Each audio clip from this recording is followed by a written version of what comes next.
Hi అండి. చక్కగా కూరతో పాటు ఎప్పుడైనా ఏదో ఒక పచ్చడి తినాలనిపిస్తుంది కదా. సో ఈరోజు నేను చేసిన పచ్చడి అయితే మీరు ఒక్కసారి తిన్నారంటే అలా ఐస్ క్రీమ్ కరిగినట్టు అలా కరిగిపోద్ది అనమాట నోట్లో, అంత టేస్టీగా ఉంటుంది. ఇంకెందుకు ఆలస్యం, మీకు అర్థమైపోయే ఉంటుంది ఏం పచ్చడో. బీరకాయలండి. ఈ బీరకాయలు చూసారా, లేతగా ఉన్నాయి అన్నమాట చాలా. సో జస్ట్ ఒక్క పైన లేయర్ చెక్కు తీసేసి, ఎక్కువ చెక్కు ఉండేటట్టే నేను చూసారా ఇలా చెక్కు ఉండేటట్టే ముక్కలు కోసి పచ్చిమిరకాయలు కూడా కడుక్కొని చక్కగా ముక్కలు చేసుకున్నా. ఎప్పుడైనా సరే బీరకాయలు అలా చెక్కుతో కలిపి పచ్చడి చేస్తే అందులో ఉన్న పీచు పదార్థం అనేది హెల్త్కి చాలా మంచిదండి. లేతగా ఉంటే మాత్రం చక్కగా ఇలా తొక్కతో కలిపి తీసుకోండి.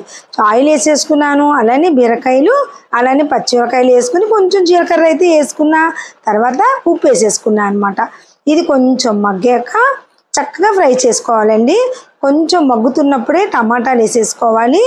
అది బాగా వేగనిద్దాం. ఇప్పుడైతే చక్కగా మూత పెట్టేసుకుందాము. మూత పెట్టేసుకున్నాం. మళ్ళీ ఓపెన్ చేసి చూస్తే ఏముందండి, చక్కగా మగ్గిపోయింది. పచ్చడికి ఎంత కావాలో అంత నీట్గా మగ్గిపోయింది. ఇప్పుడు దీంట్లో కొంచెం చింతపండు, అలానే కొంచెం ఒక 4 రెబ్బల ఎల్లుల్లిపాయలు, కొంచెం కరివేపాకు, కొద్దిగా కొత్తిమీర, ఇవన్నీ వేసేసుకుందాం.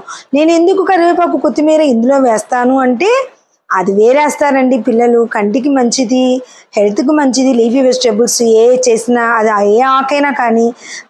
సో ఈ విధంగా అయితే చేస్తా. ఇష్టమైతే ఒక్కోసారి మెంతికూర కూడా కలుపుతానండి. ఇప్పుడు ప్రస్తుతానికి మెంతికూర లేదనమాట, అందుకని ఇక్కడతో సరిపెట్టేశాను. ఇలా చక్కగా వేయించుకున్నాక మనమైతే పొయ్యి కట్టేసుకుందాము. చల్లారాక మిక్సీలో వేసుకుందాము. దీంట్లో అయితే ఇంకా తాలింపు అయితే వేయనండి, ఎందుకంటే అన్నీ దీంట్లోనే వేస్తే కదా కరివేపాకుతో సహా.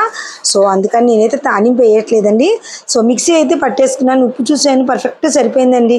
ఇంతేనండి, బీరకాయ తొక్క తీయకుండా చేసిన బీరకాయ పచ్చడి. చాలా అంటే చాలా బాగుంటుందండి. ఈరోజు భోజనంలోకి అయితే మేము చేసుకున్న పచ్చడి ఇదేనండి, బీరకాయ పచ్చడి. అందరికీ నచ్చిందా అండి? నచ్చితే లైక్ చేయండి, షేర్ చేయండి. మీ సపోర్ట్ నాకు కావాలి. సబ్స్క్రైబ్ చేయడం మర్చిపోకండి. బాయ్ అండి.